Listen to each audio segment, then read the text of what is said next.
The dark movie would have... This week on CNETnews.com. Online grocer Webvan is out of business. What has the world of e-commerce learned? We've made the world listen to us and recognize that there are alternatives to just schlepping your groceries back and forth in a grocery store. Now, other companies are betting people would rather shop with their cell phones. Can m-commerce succeed where e-commerce has not? How effective are the new pop-under ads? They may not interrupt your web browsing, but some think the approach is in your face and offensive. And a look inside the ultimate mobile office. This guy has everything on wheels. We'll show you how you can turn your automobile into a smart car. Online and on TV, this is CNETnews.com.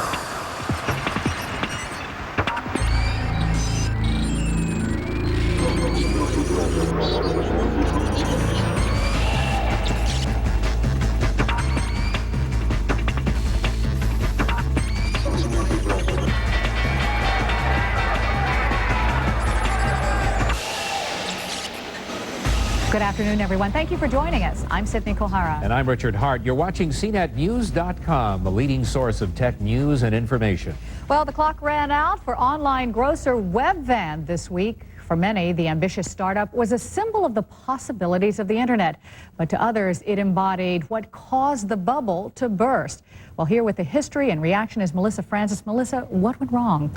Well, the plan, of course, was to have one huge Webvan distribution center per city instead of dozens of local Webvan stores all over town like a traditional supermarket. What the company saved on rent and maintenance, it could spend on delivery.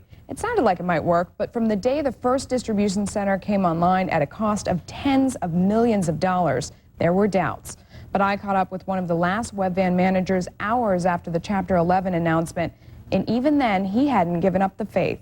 Ready? You know, when we launched the business in June of 1999, we were, I think, on a different planet. Webvan's Bud Grebe is talking about a planet where a team delivering online grocery orders was able to raise the hopes of an entire sector, not to mention $1.2 billion. The company went public in November 1999. But by June of 2000, the stock was already under pressure, and insiders knew the clock was ticking. They decided to partner with their toughest competitor, Atlanta-based Home Grocer.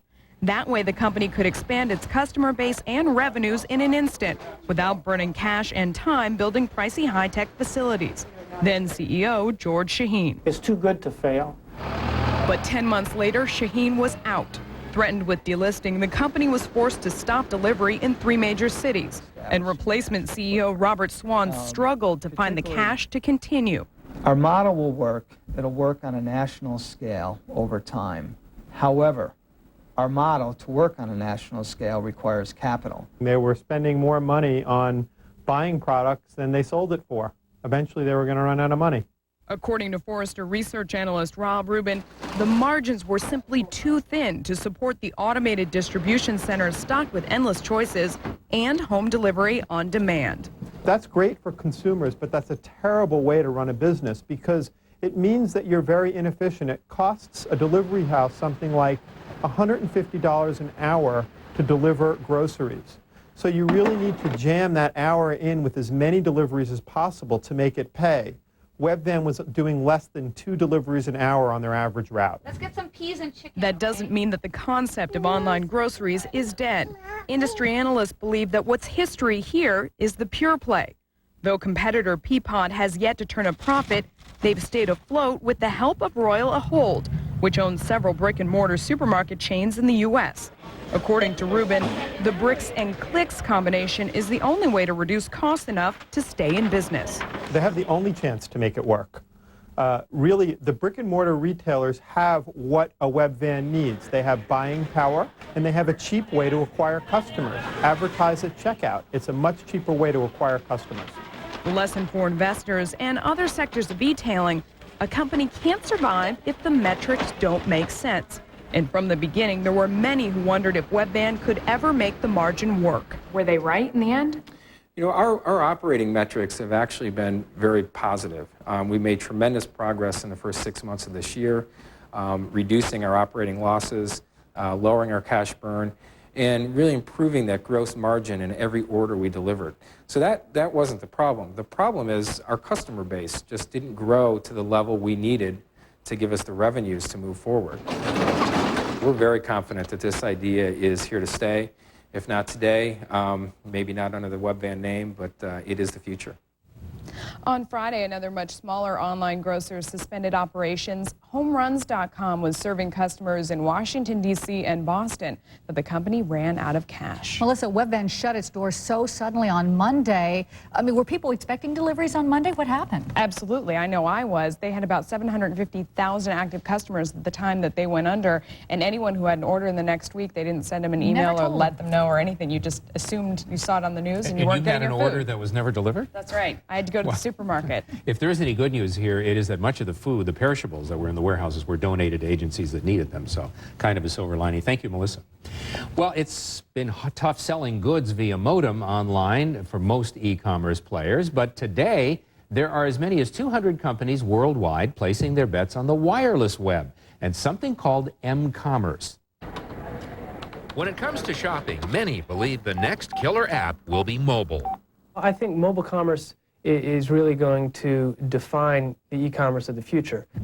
The basic idea behind m-commerce is that consumers would be able to use any internet-enabled device to buy goods, play games, trade stocks, receive coupons, and lots more. They say we could walk up to a machine like this and buy a cola. Today, there's a growing list of m-commerce hopefuls. Among them is Singular Wireless, which recently announced plans to sell applications for the phone, such as novelty ringtones and networked games. Singular would then bill the consumer for the product or airtime. Nobody's really figured out how do we actually make money off of this. And so from a carrier perspective, we're really trying to take the lead to ensure that the proper framework and the proper infrastructure is put in place to ensure that we can monetize these services and support the development community. Despite the lack of any proven business model, the applications for mobile devices keep coming. One comes from a company called WoollyWeb. They've developed a way for consumers to scan a barcode within a magazine ad and then use the phone to find the best price, online or off. Take the barcode idea to everyday products and you'll see where this is going. I can see somebody doing a quick scan at the bottom of an IBM ad for information on a server, right, but I can't see somebody in a grocery store scanning this and saying, hey, I can get it 10 cents cheaper across the street. In some applications, it may make sense and it may not, but the overall idea for this, particularly if I take this, is that I'm in my pantry, I just used this, and I want to build a shopping list now. As I throw this away or recycle it, I want to scan this, and it says, okay, put this on my shopping list and give me a comparison shop of something cheaper, the same quality, etc. No doubt the potential is there, but there are also some problems. The wireless networks are still slow, keypads are small, and the screens are even smaller. And now there's some evidence that consumers aren't all that interested. A report out this week found that of the 110 million mobile phone users, fewer than 0.1% actually purchased goods using a wireless device last year, and only 7% say they will try mobile shopping next year. Analysts across the board agree m-commerce still has a way to go. You know, what we have today with mobile commerce is really just a shrunken down, poor man's version of e-commerce. And surprise, surprise, not a lot of it makes sense. People don't want to buy books or CDs on these little devices. Why? Because why not wait until you're sitting at your PC to do it? There's no instant gratification. Many believe the big m-commerce boon will come with instant location-based advertising. What's a typical message? Typical message for a coupon could be come into Starbucks today and it's a hot day, so buy one, get one free, or 10% off. Matt Dusig is co-founder of startup GoZing. The company has developed a wireless advertising service based on zip codes, and it's currently being used in Los Angeles. So far, 150,000 users have signed on. What kinds of products would be beneficial to advertise on a phone? Well, for example, we did a deal with the Los Angeles Kings, the hockey team, and they wanted to send a promotion out to consumers that had opted in for our sports channel the night before a game. So the game wasn't sold out, and they wanted to offer a $5 off coupon. And there were tickets that had to be sold. And there were tickets that had to be sold, otherwise they'd be wasted. Location-based advertising could eventually ring in results, but don't hold your breath. Zowell says it'll still be another 5 to 10 years before m-commerce goes mainstream. I wouldn't be surprised if we hit another hype bubble, another bubble gets burst, but I think long-term mobile commerce is going to happen, especially when we have the infrastructure that connects the devices that we're carrying around to things that we see when we're out and about, so we can really point and click and interact with things in the real world. That point-and-click world will come with a hefty price tag. The technology still needs to be developed, and then it needs to be embedded into all kinds of devices.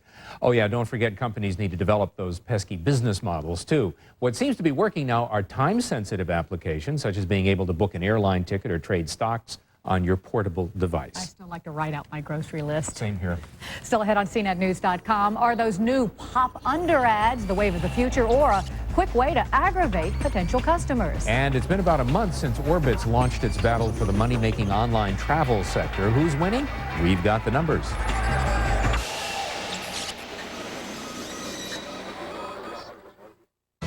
CNET Radio, the only radio station that covers the business of technology. CNET Radio 910 AM in Silicon Valley and CNETradio.com online. Making tech make sense. Oh, hold on. Meet my new friend Simon. Digital camera. Could have bought it online for $369, $349, or $329. $329? Where? Log on to My Simon and compare the best prices from around the web. Hey, cashmere sweater, $188. I know a place that sells it for $98. You're kidding. MySimon.com. People have a right to know. Hey, flea collar, $4.99. Are you making do-or-die decisions about your company's enterprise-level technology purchases? Don't do it alone.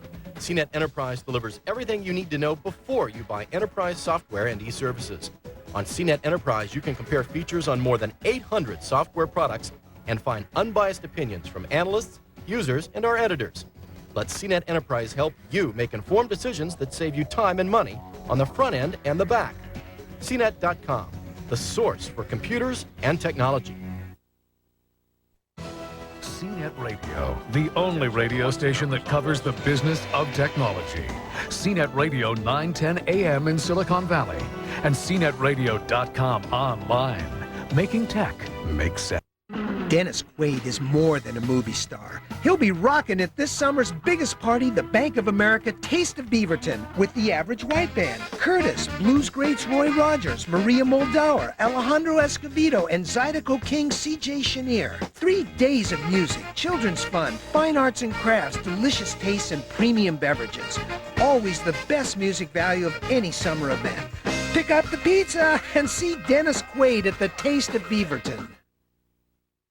We need to take down one of these cartels. An in-demand world television premiere. The winner of 4 Academy Awards, including Best Director. I have a job for you, but I don't have much time. You should feel good about this. I feel like a traitor. Open the door! Michael Douglas, Don Cheadle, Best Supporting Actor Benicio del Toro, Dennis Quaid, and Catherine Zeta-Jones. Now get out of the car and shoot him in the head. Order Traffic. Go in for award-winning entertainment on In Demand. AT&T Broadband keeps you connected with programming, offers, and more. Look what we're bringing you this month. Lifetime Movie Network brings you the movies you love. On July 15th, catch a sneak preview of Lifetime Movie Network on Lifetime. Movies with your favorite stars from 10 a.m. to 8 p.m. Whether you crave romance, excitement, or drama, all day July 15th, Lifetime's got a sneak preview of cable's most requested channel. Lifetime Movie Network. Your movie's on. AT&T Broadband. We're keeping you connected. Your face experience, and that's what they've wound up with. Alan Weiner of Nielsen Net Ratings tracks online advertising trends, including pop-unders, a new form of web ad that seems to rub some users the wrong way. It's relatively counter to the whole web experience, which in essence, you're in control of where you go. You're taking a detour, you're going down a different route, and that, annoys most people. Unlike its cousin, the pop-up ad, which literally pops up on the screen when users go to a particular website, the pop-under hides on the computer desktop beneath the browser window, only to be seen when the user closes or collapses that window. The company X10 recently started using pop-under ads to hawk its wireless video cameras on news sites like the New York Times and MSNBC.com. With X10, it's quite simple. It's a camera that allows you to spy on people, for example, or to for a low cost, have that digital camera. Weiner says the impulse buy nature of a product like an X10 camera makes it a perfect candidate for a pop-under ad, which is designed to prey on consumer impulses. But a number of consumers complained about X10's new ad technique, prompting the company to post a web page defending pop-unders and assuring users that they are not dangerous or illegal, they're just new. This is another example of where certain advertisers and certain technology have provided another place or another way to try to get a message across. Robert Cleary works for Tonic 360, a San Francisco ad agency that specializes in innovative web ads like banners that morph into full-page animations, flash video commercials, servers so reliable, powerful, and interactive video golf games. Never stop innovating. I mean, that's part of advertising, and I think that's a smart way to keep thinking about it. But Tonic 360 doesn't do pop-under ads, primarily because of the recent backlash. Trying to break through the clutter, you hear that a lot. There's always ways people are trying to get noticed and doing different things. What you don't want to do is cross that line and become an annoyance. Although pop-unders may annoy some people, Wiener says advertisers like X10 don't really care. He compares pop-unders to a time-tested form of offline advertising, direct marketing, or junk mail. For every 100 people who get, a piece of junk mail that they don't like, if 5 or 6 of them take some action, all right, you've annoyed 95 people, but you've taken action on 5 people. And as long as your expenses in your business model are built on getting that 3-4% return, it works. That kind of media strategy is well suited to the current internet climate. The dot-com bust has left a surplus of unsold ad inventory, and cash-starved, ad-supported content sites are willing to sell ad space at low costs. Another great analogy here, the world of TV infomercials. TV infomercials are built on the concept that TV networks cannot sell all their advertising. And like the infomercial, bargain-priced pop-under ads, annoying as they are, can be very smart media buys. My costs are low, my media costs are low, my product costs are low, I'm going to make money. Joining us now with more perspective on pop-unders and the latest online ad trends is Evan Hansen, who covers entertainment and media for News.com Online. Welcome, Evan. Hi. So for an advertiser looking for cheap media costs, carpet bombing users with pop-unders seems to make sense, but doesn't this sort of mark a significant shift from what online ads were supposed to be? I mean, highly targeted ads selling at premium prices. What changed? Well, I think the balance of power has really shifted to the advertisers. Not too long ago, companies like Yahoo were very defensive of the end-user experience. But as they're fighting to line up more ad dollars, they're starting to talk more with advertisers about how to beef up their messages online. Now, does this shift mean that companies like DoubleClick that offer databases with highly specific consumer intelligence are going to struggle, or are we talking about a new revenue stream in spamming? I think that it does show that the adoption for some of these targeted technologies is going to be a little slower than people had originally anticipated, although the long-term outlook is still probably pretty good for it. Okay. Evan, X10 wouldn't release the sales figures for May when their pop-under campaign sort of began in full force, but Jupiter Media Metrics did place their website among the top 5 sites visited for the month, ahead of companies like Excite and Amazon. Does this prove the theory that this kind of direct marketing actually works? Well, I think the traffic figures alone don't necessarily prove that the messages are getting to consumers. But in the X10's case, I think because of a lot of the media coverage of the campaign itself, they've definitely boosted their brand awareness. I think a lot more people know about the X10 now than they did even a month ago. Whether they like it or not, whether they buy it or not, I suppose. In the offline world, consumers have got ways that they can sort of deflect direct marketing, like junk mail or sales calls during dinner hours. Do online consumers have any recourse against this sort of digital junk mail, like pop-under ads? Yeah, yes, they do. There's a number of software programs out there that people can download and install that'll block most of these ads. Some of them go further and will shut down other browser-enabled features like JavaScript, but there are steps that people can take. Okay. Evan Hansen from the CNET Newsroom, thanks for joining us. Sure. Up next on News.com, is this the office of the future? We'll give you a tour of the ultimate workplace on wheels. And later, hot new films featuring a four-wheeled star playing now on a website near you.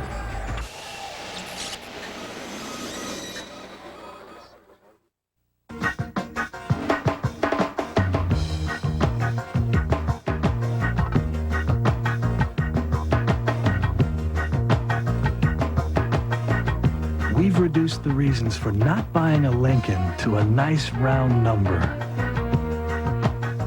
A Announcing 0% financing on every single 2001 Lincoln, low lease rates, and Lincoln will even make your first payment. Still don't know what I was waiting for, and my time was running Today, wild. companies are struggling with the complexities of the net, trying to make intranets, extranets, the internet, and multiple software platforms work together, simply and securely, as one net. Well, now they can. With Net Services software from Novell. The power to change. Let's get set. Wouldn't it be great to fly the family to Orlando and go on a theme park-a-thon? You could go to Priceline.com for airfare and a hotel room, then take all the dough you saved and visit Movie Studio Land and see family-friendly death-defying stunts, people in animal suit land, and watch performing plushies, and friendly marine creature land and witness the wonders of the briny deep. And then, if the super smart dolphins ask you how you did so much and spent so little, you'd say it's called the wonderful world of discount. Just imagine what the world would be like if everyone had Farmers Insurance to get things back to the way they were. Farmers Insurance gets you back where you belong.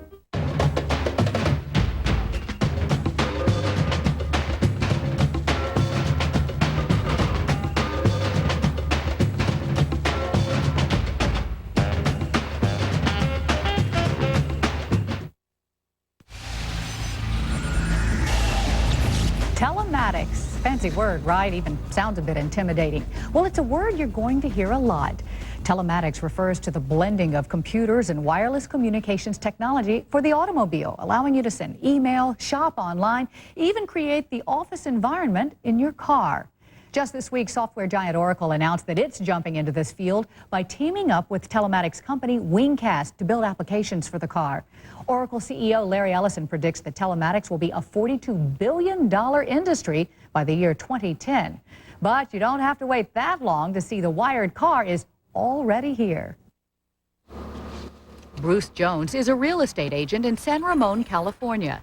Each day, he leaves his office here for this, his other office. With a simple touch, an LCD color monitor slides out of the dashboard. A wireless keyboard controls the computer hidden in the trunk. A ricochet modem in the rear window provides internet connection. And you can print anything here. Just pull down the back seat, and there's the bubble jet printer. His job keeps him on the go, so Jones rigged all this himself in order to make it easier. And I'd used all these same components. They're really nothing new than what's at my office or anyone else's office. They're just things that I want to be able to take with me. To show how efficiently he works with his automobile office, he took us along with a client. The GPS maps out their day. Well, how many homes do you think we'll be able to get through today? Typically, I can get through 10 homes in about an hour or so. Yeah. If the client isn't satisfied with the house after the showing, Jones can immediately pull up listings for more open houses. And I can show you what's available if we want to go up another $50,000. These are the homes that I've got downloaded through the modem right now. Okay. And if he needs to print important documents, so let me go ahead and print those now. He does so on the spot. Well, I find out when the customer has found things that they like, and then we go out and see it. I want to have everything available for them instead of having me meet them at the office or at another appointment time. Your destination is on the right. The efficiency has paid off, Jones says, in more clients and more sales. Thank you so much for holding our home open again on Sunday. Okay, so maybe his setup is too extreme for your needs.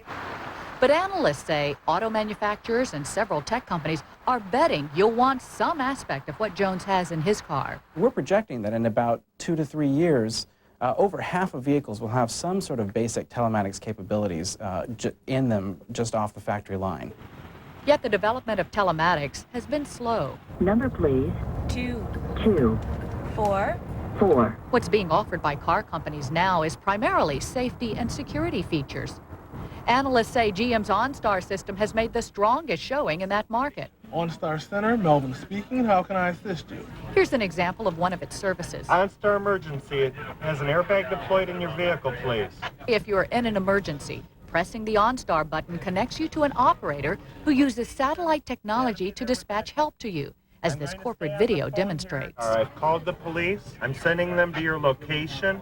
OnStar recently introduced a completely voice-activated concierge service called Virtual Advisor. Connecting to OnStar Virtual Advisor.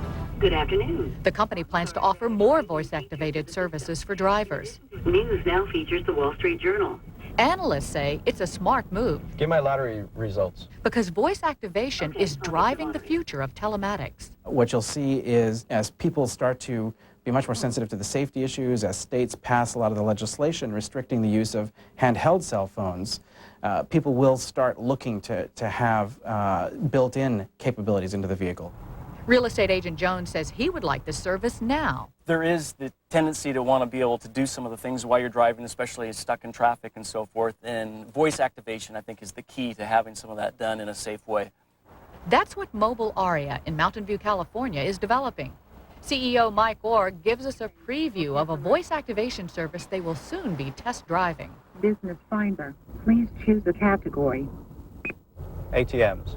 Home Savings of America, a distance of 0.12 miles. Orr says Mobile Aria software helps increase safety and productivity on the road. Not only can you have your email read to you, Email 1 from Federico Francis Kelly. Tuesday, July 10th, 4:40. you can even reply while driving. Reply. Select the reply or say voice reply. Go to 4. Reply 4, I will look into this and get back with you. Send. Email has been sent. This particular feature would certainly appeal to Bruce Jones, who has to pull over to answer his email. Well, before you rush out for that Mobile Aria product, take note that the company is currently testing it out with consumers before setting a price. But CEO Orr says expect to see it in electronic stores in November. Coming up in the next half hour on News.com, David Corsi deciphers Microsoft's latest moves. And our Stock Talk today features picks from the pros, some blue chip tech stocks, and a couple of riskier options for the adventurous investor.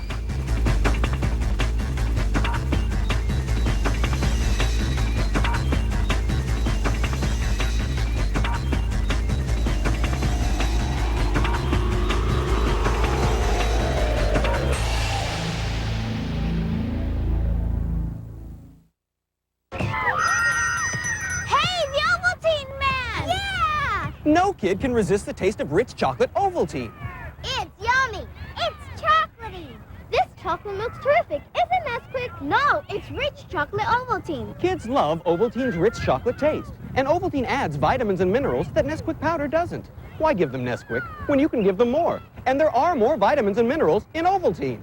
Ovaltine's amazing. More Ovaltine, please. 6 weeks before one of the biggest games of my life, I felt a strange pain in my chest. What my doctor found was my toughest opponent yet. 3 of my arteries were more than 90% blocked. After recovering from surgery, lowering my high cholesterol became more important than football. Later, I was fortunate enough to coach my team in the biggest game of the season. That's the kind of play we need! Along with a healthy diet and regular exercise, taking Zocor every day helps significantly lower my total cholesterol. Zocor is a prescription medication and is not right for everyone, including women who are nursing, pregnant, or may become pregnant, or people with liver problems. Your doctor may do blood tests to check for liver problems, because serious side effects can result. Tell your doctor about any muscle pain or weakness you experience while on Zocor and about any medicines you are taking. When diet and exercise are not enough, talk to your doctor about Zocor. Take care of yourself. It's your future. Be there. Where do you turn for great entertainment? Turn to multi-channel Showtime, the movie channel, and digital cable from AT&T Broadband for more value, more choice. Order multi-channel Showtime and get more Hollywood hits, breakthrough originals, and boxing. Turn to the movie channel for great movies 24 hours a day. Call now and get a $20 gift certificate to the Sharper Image. Order multi-channel Showtime or the movie channel on AT&T Broadband now. Get the Digital Platinum Package. Save $10 a month through the end of the year. Call 1-800-CABLE-ME.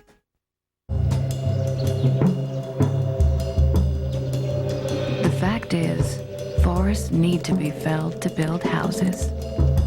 We just prefer, whenever possible, the kind that grow back in a few short years. Timber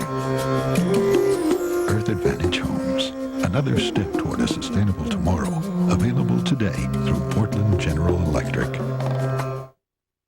When you're looking to buy or sell a home, it's important to keep in touch with the local market. That's why you should tune in to the Coldwell Banker Barbara Susile Properties Tour of Homes show. You'll find local listings in a variety of shapes, sizes, and price ranges. And at Coldwell Banker, you'll find real estate professionals who work to achieve the perfect balance of needs for their clients. Look to the Coldwell Banker Tour of Homes show 7 days a week only on TV Mart, AT&T Cable Channel 15. Let us help you find your dream home. Today, a new face from New York City. We have Barbara Marson of Gabelli Asset Management. She manages the $64 million Gabelli Blue Chip Value Fund. And venture capitalist Phil Sanderson from Walden VC. Welcome to both of you to the show. Barbara, you have upped your position in technology from 10% to 20% of your fund. So what is your philosophy when it comes to tech investing? When do you buy it and what? Well, my mission is to get performance by buying companies that are out of favor, but that have good intermediate and longer-term fundamentals. So these companies can be out of favor relative to where the economic or operating environment is for the sector, and I think that's where technology is right now. All right, Phil, now you have been on quite a roll lately, been on the show a couple of times. Let's take a look at some of the picks that Phil made in recent appearances. Register.com, Gemstar TV Guide, Acclaim Entertainment, and Electronic Arts, all making gains. Wow, but game software company Acclaim, that industry is doing well, isn't it? Yeah, even in a down market, I think you can still find the under-the-radar stocks and do well. Entertainment software is definitely on an upcycle, especially with the Xbox, Microsoft coming out, and the PlayStation 2. We're definitely going to see more from Acclaim. All right, Phil has a couple of new picks coming up I think you'll find interesting. But first, let's go back to Barbara. And one of her selections, it's Compaq Computer, trading symbol CPQ. Now, it was just one of the tech bellwethers issuing an earnings warning, Barbara. So why do you like it? Well, for one thing, the stock did go up a little bit on that earnings warning this week, so that, along with a few other announcements, gives me a little hope that maybe some of the stock prices have bottomed. But for Compaq in particular, it's in the difficult PC and enterprise hardware sector, which is really out of favor. And then in addition to which, Compaq has been battling against Dell, and I think it's making good headway there, and also doesn't really get credit for the moves it's made in the last couple of years. So I think it can be revalued higher. All right, trading around 14 now. What's your target price? Mid-20s. All right, Phil, your first pick is sure to be a hit with those sports fans. It's called Sportsline.com, one of the leading online sports content providers. Trading symbol here, SPLN. While some huge strategic partnerships, but aren't they dependent on advertising revenue? I mean, a lot of people suffering. Yahoo, CNET, for instance. Sure. Yeah, Yahoo just said they don't expect the ad market to come back for another 12 months. The bottom line is, this is a big market, $8 billion, just as big as the cable ad business. And Sportsline will do 60 to 70 million in revenue from it this year. So we're really expecting a lot, especially as you go into the fall when you get college football, high school football, the NFL. They just struck a great deal with the NFL. I'd expect a lot of things from these guys. You know, they're trading at just under $2, so you think the stock price is going to start reflecting that interest? If they can maintain their strategic position, they'll trade at 1 to 2 times revenues. And at that revenue level, that presents a 3 to 4x opportunity. And they're trading well below cash, so they've got plenty of runway. All right, got to get that football season going, don't we? Absolutely. Back to Barbara now, and besides Compaq, her mutual fund also holds a big position in telecommunications equipment maker Lucent, trading symbol here, LU. Barbara, lots of strategic mistakes in the past. What makes you think Lucent can recover? Well, and you're right, there are a lot of mistakes priced into Lucent. And the reason that I think it can recover over the next year or so is that although it has lost credibility with investors, it really has not lost the credibility of its customers and continues to get strong sales this year from new contracts from a number of telecom carriers. So if it can continue to do that over the next 12 months, then I think the problems will abate and we'll get a much higher valuation. The customers are obviously staying around. What is your target price for this particular stock? For Lucent, I have a target price of basically $12 to $15 if you include a gear. And right now it's trading around 7. It's up about 50% this year, but the 52-week high was about 67. So Yes. it should be interesting. Might be a big hill to climb. Let's go to Phil's final pick now. Terion Communication Systems, which offers broadband access systems to cable operators and telecoms. Trading symbol here, TERN. Phil, some strategic changes at Terion as well, but it has really punished their stock. They're trading just under $5. It has. They did get out of the highly commoditized, low-margin business of producing cable modems, moved into the chipset manufacturing business, and they are producing, like Barbara said, you know, in this telecom space, which is in a shakeout. But I think these guys are going to be able to emerge from the ashes, if you will. Yeah, but why do you think they're going to survive? I mean, this is a cold, cruel cable telecom world out there. It is. They've gotten their expenses down. They're buying back their bonds. They've got $400 million in cash. They should be break even by the end of this year or beginning of next year. And they're creating less specific technology for standards and more agnostic technology that can be used worldwide. So these guys, I do believe, are going to be a winner long term.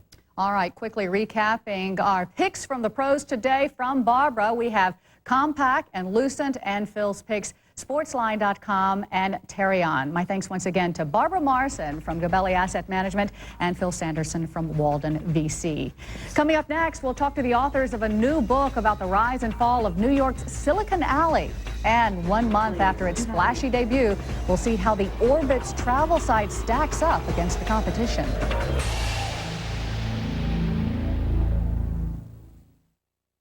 Are you making do-or-die decisions about your company's enterprise-level technology purchases? Don't do it alone. CNET Enterprise delivers everything you need to know before you buy enterprise software and e-services. On CNET Enterprise, you can compare features on more than 800 software products and find unbiased opinions from analysts, users, and our editors. Let CNET Enterprise help you make informed decisions that save you time and money on the front end and the back. CNET.com, the source for computers and technology. CNET Radio, the only radio station that covers the business of technology. CNET Radio 910 AM in Silicon Valley and CNETradio.com online. Making tech make sense. Oh, hold on to it. Meet my new friend Simon. Digital camera. Could have bought it online for $369, $349, or $329. $329? Where? Log on to My Simon and compare the best prices from around the web. Hey, cashmere sweater, $188? I know a place that sells it for $98. You're kidding. MySimon.com. People have a right to know. Hey, flea collar, $4.99. If the tangled web of wireless technology leaves your head spinning, relief is just a click away at CNET Wireless.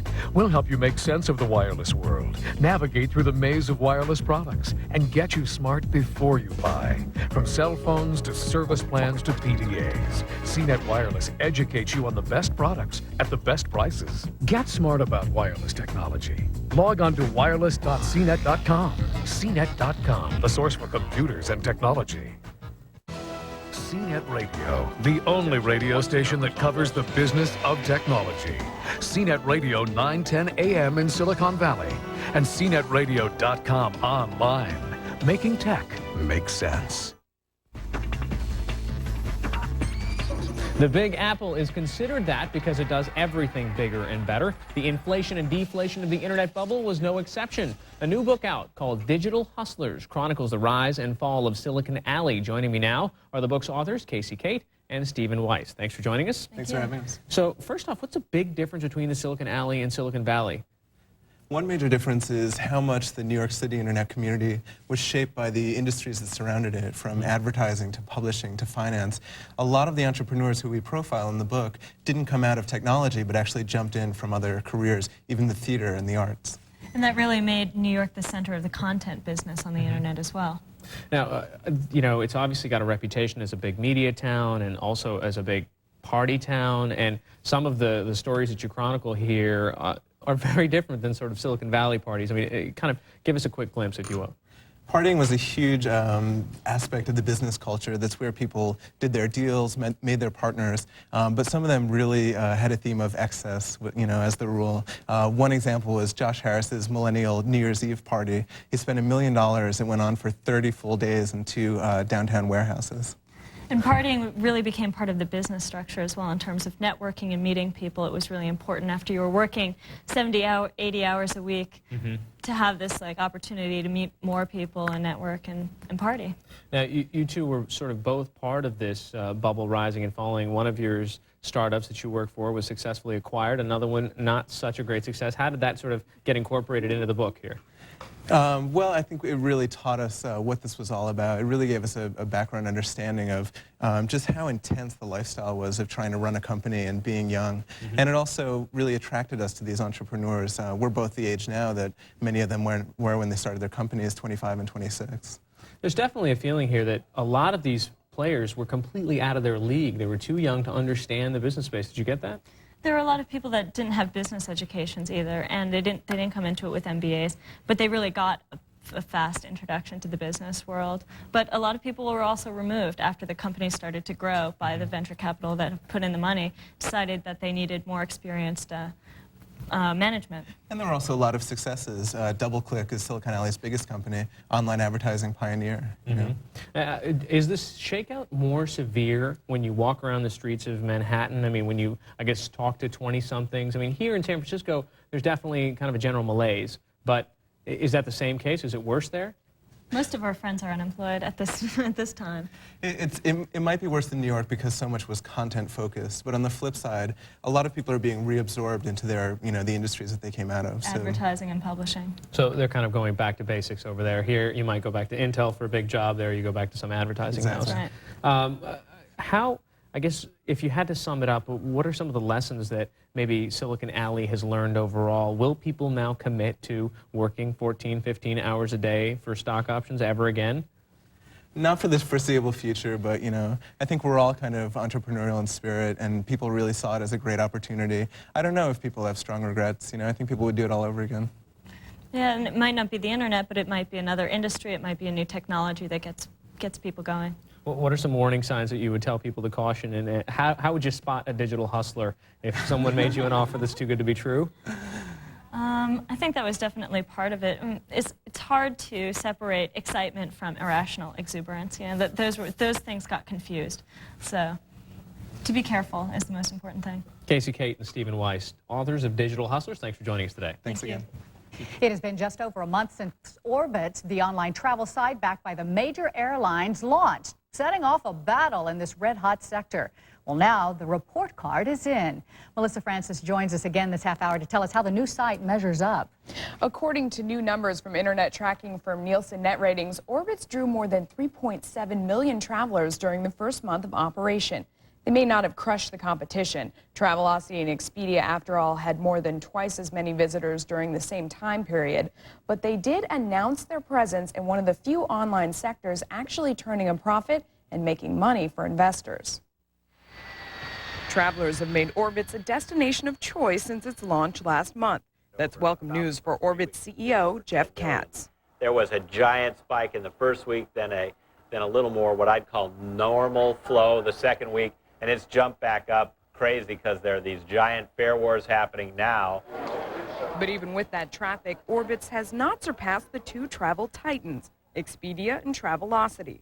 Still, drawing 600,000 visitors a week is no small feat, according to Lisa Strand of Nielsen Net Ratings. So far, actually, we've been surprised at the success as far as the number of people going to the site, which is, again, a predecessor to a successful business. But what really counts is the number of shoppers who are actually buying. Right now, that's less than 1% for Orbitz, far below their goal of 10%, and far below the competition, like Expedia, which converts almost 6%, according to CEO Richard Barton. And that was up from 3.8% the year before. So we've made great strides. And neither Expedia nor Travelocity have seen a slowdown since Orbitz launched. In fact, the only sites that have seen a drop in visitors are the individual airlines, including some of the names that put up the cash to get Orbitz off the ground.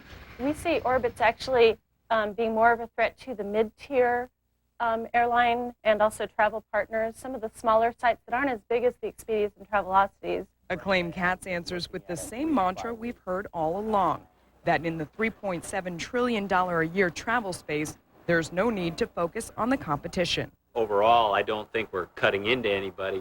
We seem to be seeing lots of growth, and the fare wars are only fueling that internet growth. At some point, they've got to care. I mean, any business that's going to be big and be successful has got to worry about their competitions and stay on top of the competition. So far, the competition and the profits have fueled the appetites of investors. Expedia has seen its stock rise 380% during the first half of 2001. And Barton says there is still room to rise. We have not even begun to scratch the surface. Travelocity's stock price is also doing well, up 153% for the year. Orbitz is not a public company yet. As for their low conversion rate, Orbitz has been using giveaways and sweepstakes to lure visitors, which analysts say could explain the high traffic numbers and low conversion rate. Well, it seems like Travelocity is maybe leading a revival in technology stocks. Yeah, absolutely. The travel stocks are doing terrific, including Priceline, which is up more than 500% for the year. Orbitz, we know, had some technical difficulties early on, right? How much did that affect them? They did. They're not really saying. In fact, it's difficult to quantify exactly how much business they may have lost. There was a fiber line that was down for a while, and they were overwhelmed with customers. They had to hire more staff, but they're not saying what that cost them. All right, Melissa Francis, thanks very much. Just ahead today, tech pundit David Corsi sorts through Microsoft's big policy shift. Plus, new films from Hollywood's top directors made exclusively for an elite internet audience.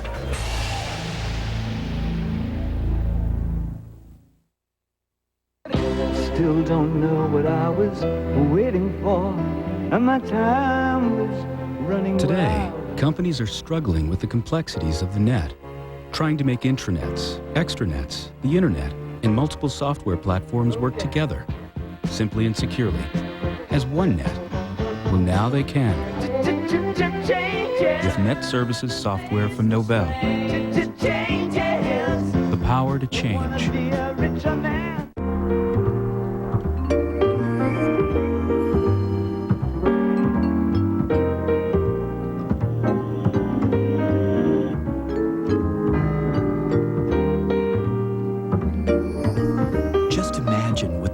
Would be like if everyone had Farmers Insurance to get things back to the way they were. Farmers Insurance, get you back where you belong. At Michelin, we know there's only one safety feature on the road that actually touches the road. That's why we're introducing the Michelin Cross-Terrain SUV tire. Because we designed it specifically for SUVs, you get a level of handling and responsiveness you never thought possible in an SUV. Michelin, because so much is riding on your tires.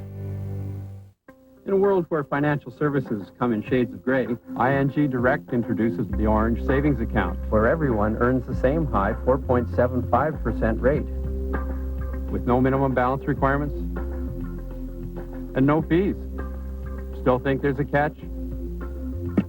There isn't one. You just didn't have a choice before. Call 1-800-ING Direct for great rates with no minimums and no fees. 1-800-ING Direct. If the tangled web of wireless technology leaves your head spinning, relief is just a click away. At CNET Wireless, we'll help you make sense of the wireless world, navigate through the maze of wireless products, and get you smart before you buy. From cell phones to service plans to PDAs, CNET Wireless educates you on the best products at the best prices. Get smart about wireless technology. Log on to wireless.cnet.com. CNET.com, the source for computers and technology.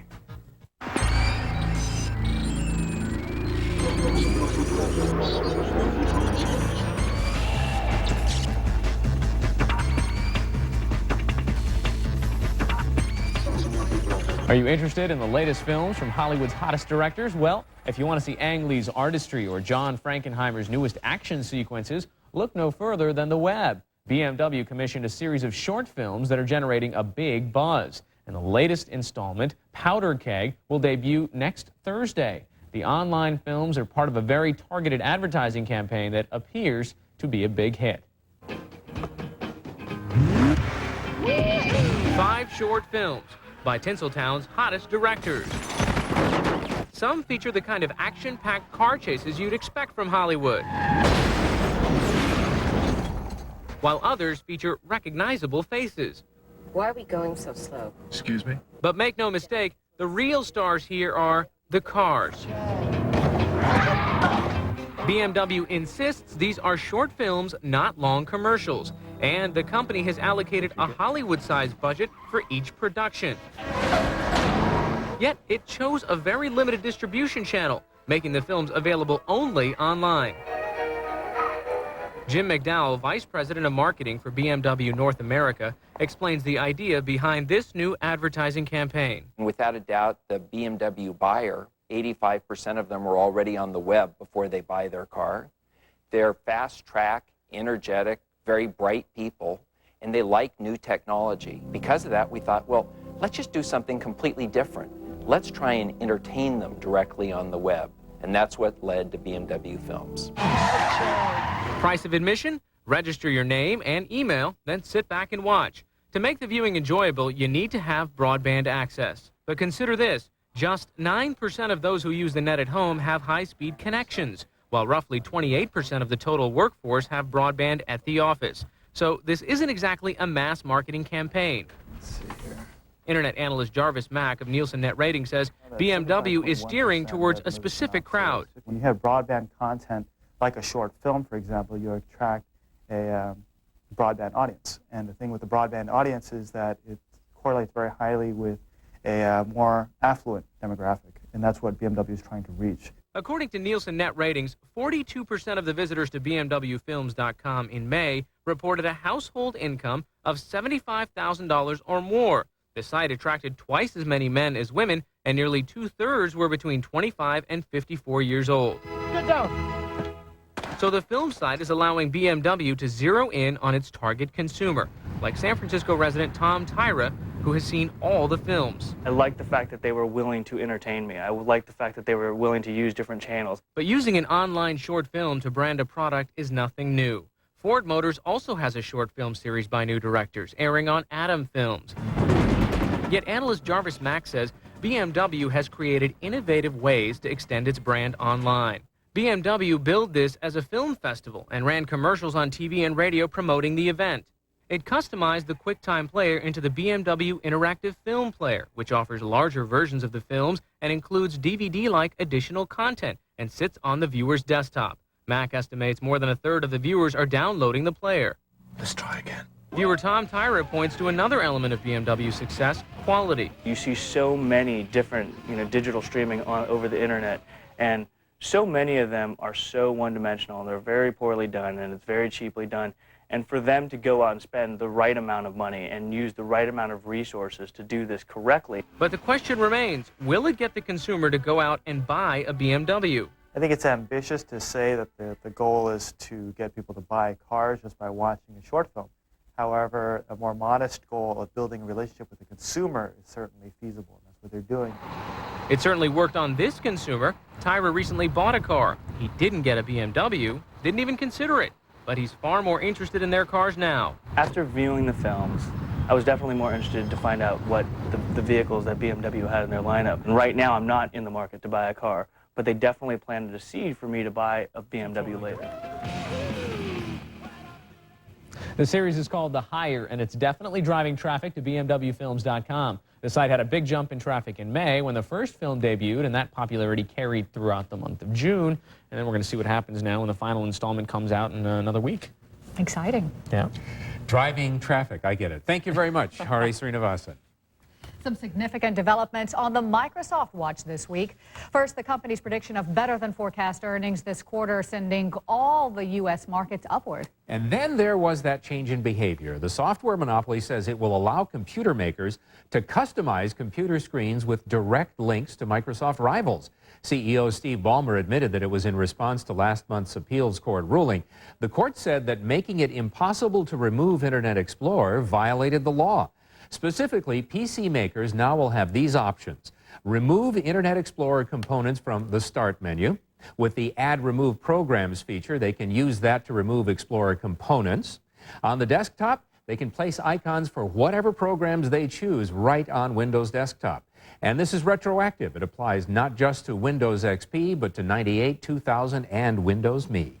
So is this a good thing? Does it go far enough? David Corsi has some observations. David, of course, is executive editor of ZDNet's Anchor Desk Online and our regular commentator. So, David, is this good news for companies like Real Networks and AOL Time Warner? Well, it is good news, Cindy, and it isn't good news. Microsoft's offer allows PC makers to get rid of the Internet Explorer icon from the computers, but not the actual software itself. It does not change Microsoft's plan to bundle Music Player, the Microsoft Media Player, or Instant Messaging with Windows XP. Microsoft also in the past made a similar offer. This was back in February of 1998. They said that you could hide Internet Explorer on Windows desktops, and very few of the hardware vendors, in fact, I don't think any of the hardware vendors actually took them up on it. We've talked to Gateway. Gateway says they don't expect very much of this to really affect what they're doing, but it does open the door, not specifically in these license changes, but maybe down the road, is the idea of a very customized desktop that every hardware manufacturer could use to differentiate themselves from all the other hardware manufacturers. And AOL would like that, I'll bet. AOL Right. would certainly like that. Microsoft has always said that the reason they need this level of control is to make sure that when you sit down at a Windows computer that they all work alike. There is certainly, if this goes farther, the prospect of a desktop that you sit down at one computer and you don't know how to use the other computer. Now, as we mentioned, Steve Ballmer said this was in response to the fact that the appeals court said, yeah, you guys did some illegal things in maintaining your monopoly, but now we learned late in the week that Attorney General from New Mexico settled out of court with Microsoft and left the state's lawsuits. Do you think that significantly weakens the government's position? Probably not, but it does give Microsoft some good news to talk about. They can say, we got a state out of it. They can say they got a state out of it. It didn't cost them very much. And, you know, New Mexico, New Mexico gets the same settlement everybody else gets, but they don't have to play the rest of the game, which sounds like a good deal to me. If I could get paid for the rest of the show and not be here, I'll leave. I mean, it's a good deal. Sounds like New Mexico got a great deal. And then there was 2 points. I don't know why this sounds kind of amusing, but $2.6 billion Microsoft had to write off, their biggest write-off for a quarter ever, on bad .com investments. And they won't say which .coms they were investing in. $2.6 billion. Now divide that up across the number of failed .coms we know about, and it seems like they must have given $3 million to everybody. Well, to a certain extent, they did make lots and lots of alliances. It's not that they're making that they're not an investment firm in the first place, but it just sounds they got burned just like everybody else. How many people are talking about their .com investments these days? Well, Microsoft is doing okay. The stock went up, I guess, dramatically when it announced that its earnings this next quarter are going to be in line and everything. It sounds like since the ruling, everything's going really nicely for Microsoft. Well, things are going a little more in Microsoft's way, but remember, the settlement they've come up with so far and the changes that they've made really don't address the future. And they're already being criticized by prosecutors. They're saying, now give us something that talks about how you're going to do business in the future, not how you're going to do business in the past. Just moving around the IE icon or getting rid of it or adding new icons for, say, Netscape. People can add Netscape now to the desktop. Doesn't mean that Netscape is going to come thundering back. This is not really going to change things unless it goes a good bit further. Right. And in that case, I don't know that it helps customers. Thanks once again, David Coursey. And you can add your comments to anything he says and read other stuff from David at 3ws.anchordesk.com. Just go to the bottom of the page and add your 2 cents. That is it for this edition, but remember, you can always watch any part of today's show online with a high-speed connection at news.com. I'm Sydney Kohara. And I'm Richard Hart. Online and on TV, we'll see you next weekend. Bye-bye.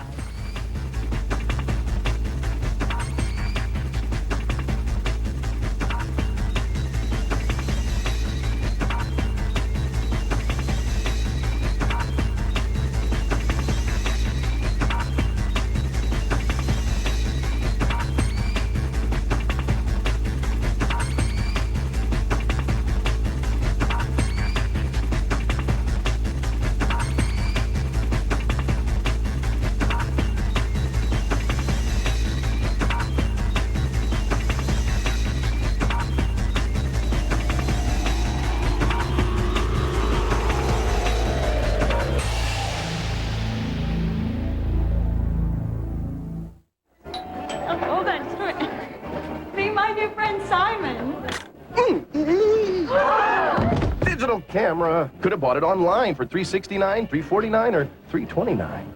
$329? Where? Log on to My Simon and compare the best prices from around the web. Hey, cashmere sweater, $188? I know a place that sells it for $98. You're kidding. MySimon.com. People have a right to know. Hey, flea collar, $4.99. Are you making do-or-die decisions about your company's enterprise-level technology purchases? Don't do it alone.